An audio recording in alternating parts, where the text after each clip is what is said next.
వారు కాంగ్రెస్ పార్టీ అధ్యక్షుడిగా బాధ్యతలు చేపట్టిన తర్వాత జరిగిన శాసనసభ ఎన్నికలలో మొట్టమొదట హిమాచల్ ప్రదేశ్లో కాంగ్రెస్ పార్టీ అధికారంలోకి వచ్చింది. రెండవసారి అత్యధికంగా మెజారిటీ ఇచ్చి కర్ణాటక రాష్ట్రంలో రెండవ ప్రభుత్వాన్ని వారి నాయకత్వంలో ఏర్పాటు చేసినాం.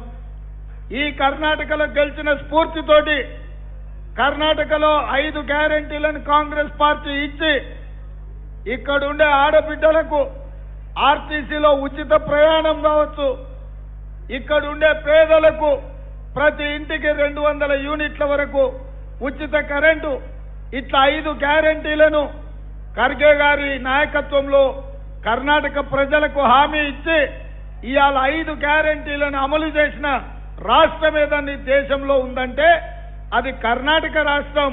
మల్లికార్జున్ ఖర్గే గారి నాయకత్వంలో ఈ రోజు గ్యారెంటీలను అన్నిటిని అమలు చేసినాం.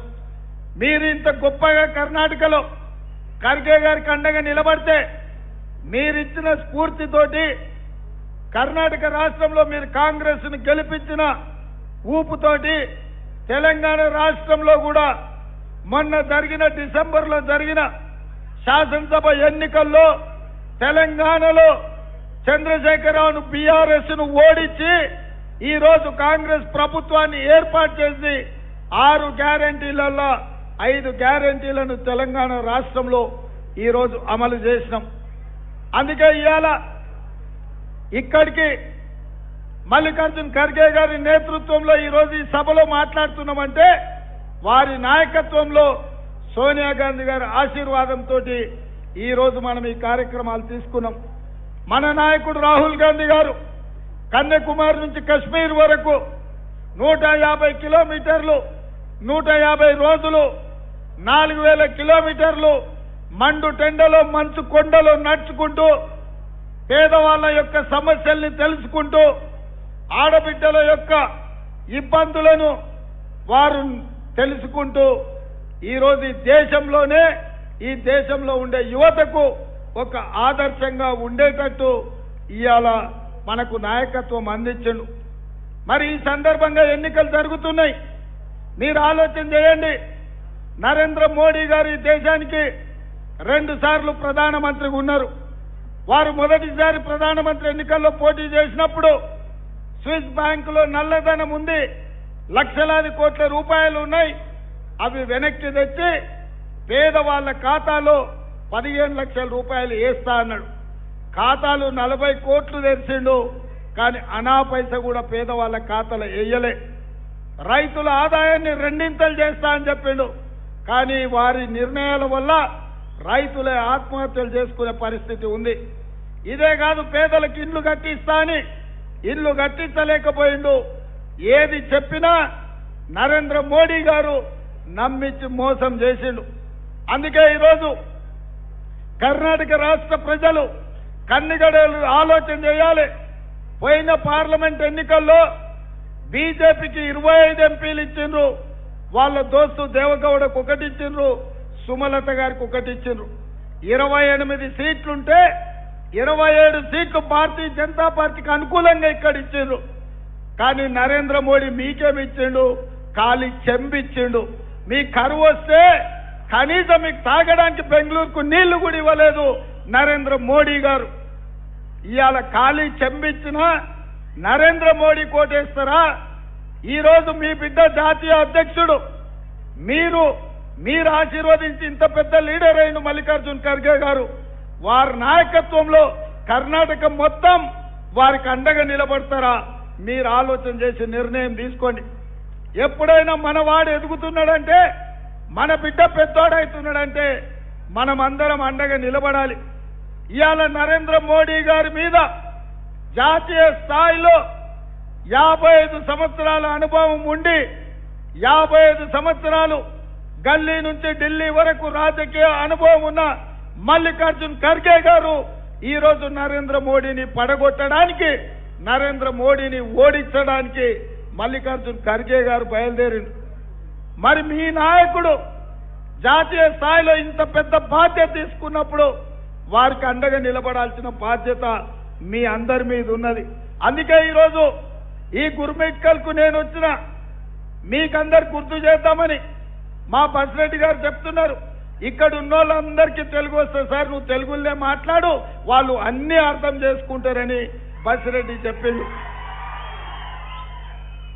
అందుకే మిత్రులారా, నరేంద్ర మోడీ ఒకటే మాట అంటాడు, ఎప్పుడు చూసినా నన్ను చూసి ఓటేయండి అని. నరేంద్ర మోడీని చూసి ఇక్కడుండే మీ చేతగాని ఎంపీలకు ఓటేస్తే 26 ఎంపీలు అయితే నరేంద్ర మోడీ మీకు ఇచ్చిన కేబినెట్ మంత్రి పదవి ఒక్కటే. అంటే మిగతా వాళ్ళందరూ చేతగాని వల్ల కర్ణాటక నుంచి బీజేపీ ఎంపీలని నేను అడుగుతున్నా. అందుకే మీకు అందరికీ తెలుసు, పెళ్లి పెద్దను చూసి పిల్లని ఇస్తే రేపు పిల్లగాడు సంసారం చేయకపోతే వన్న అడుగుతామా? నరేంద్ర మోడీ పెళ్లి పెద్ద లాంటోడు, కానీ పెళ్లి పెద్ద కాదు కదా, సంసారం చేయాల్సింది పెళ్లి పిల్లగాడు. పిల్లగాడు సమర్థుడో కాదో ఆలోచన చేసి పిల్లనియాలి. ఇవాళ మీకు ఎంపీగా నిలబడ్డాయన ఎవరు సమర్థుడు, ఎవరు మీ సమస్యల్ని పరిష్కరిస్తాడు, ఎవరు మీ తరఫున కొట్లాడతారు? ఇవాళ ఈ పార్లమెంటులో కాంగ్రెస్ అభ్యర్థిని గెలిపిస్తే ఒక్కరికి ఓటేస్తే 3 మీకోసం పనిచేస్తారు. 1 మీ ఎంపీ గారు, 2 ప్రియాంక్ ఖర్గే మంత్రిగా మీ ప్రాంతానికి సేవలు చేస్తాడు, 3 మల్లికార్జున్ ఖర్గే గారు రాజ్యసభలో ప్రధాన ప్రతిపక్ష నాయకుడుగా, కాంగ్రెస్ పార్టీ అధ్యక్షుడిగా, రేపు కేంద్రంలో ఇండియా కూటమి ఏర్పాటు ప్రభుత్వంలో వారు అత్యంత కీలకమైన బాధ్యతను నెరవేరుస్తారు.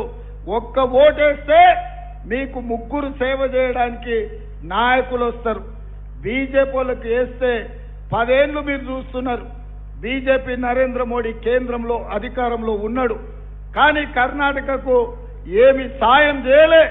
కనీసం కరువు వస్తే కూడా మీ ప్రాంతాన్ని ఆదుకోలేదు. మీ పిసిసి అధ్యక్షుడు శివకుమార్ గారు, మీ ముఖ్యమంత్రి సిద్ధరామయ్య కర్ణాటకకు నిధుల కోసం సుప్రీంకోర్టులో కేసేసి కొట్లాడాల్సి వచ్చింది. అందుకే నేను బీజేపీ నాయకులను అడుగుతున్నా, మిమ్మల్ని ఎంపీలుగా గెలిపిస్తే మీ కర్ణాటకకు చెల్లి గవ్వ తీసుకురాలేదు, ఖాళీ చెంబు తీసుకొచ్చి ఇచ్చారు. ఖాళీ చెంబిచ్చినందుకు ఇవాళ బీజేపీ వాళ్ళకు ఓట్లు వేయాలన్నా మీరు ఒక్కసారి ఆలోచన చేయండి. అందుకే మిత్రులారా, ఈ పార్లమెంటులో కాంగ్రెస్ పార్టీ అభ్యర్థిని అత్యధిక మెజార్టీతో గెలిపించండి.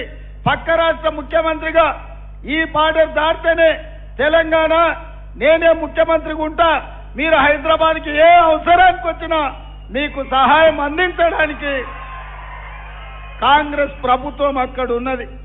మీరు ఎప్పుడొచ్చినా మహబూబ్నగర్ కానీ, కొడంగల్ కానీ, తాండూరు కానీ, మక్తల్ కానీ, నారాయణపేట కానీ, గద్వాల్ కానీ, రాయచూర్, అలంపూరా పక్కల నుంచి ఎక్కడ ఏ సమస్య మీద వచ్చినా మా ప్రభుత్వం మీకు అండగా నిలబడుతుంది. ఇవాళ కర్ణాటకలో కాంగ్రెస్ ప్రభుత్వమే ఉంది, తెలంగాణలో కూడా కాంగ్రెస్ ప్రభుత్వమే ఉంది. ఇక్కడ రైతులకు అండగా నిలబడాలన్నా, ఇక్కడ మైనారిటీలను ఆదుకోవాలన్నా, ఇక్కడ ప్రజలకు సహాయం చేయాలన్నా 2 రాష్ట్రాలల్లో కాంగ్రెస్ ప్రభుత్వమే ఉన్నది. మీరు కాంగ్రెస్ కి అండగా నిలబడండి. ఇవాళ బీజేపీ నాయకులు అంటున్నారు, इस बार 400 पार, 400 सीट किसी लिए होना का बीजेपी को, नरेंद्र मोदी को अगर इस देश में 400 सीट मिले तो SC, ST, BC, OBC reservation और माइनॉरिटी रिजर्वेशन निकालने के लिए नरेंद्र मोदी बीजेपी कोशिश कर रहे। कांग्रेस पार्टी डॉक्टर बाबा साहेब अंबेडकर सब मिलकर मेहनत कर SC, ST, OBC रिजर्वेशन दिया हुआ है। इसीलिए आज जितने भी दलित आदिवासी के पढ़े लिखे जो डॉक्टर, इंजीनियर, IAS, IPS लोग बने कांग्रेस पार्टी के वजह से बने। कांग्रेस पार्टी आज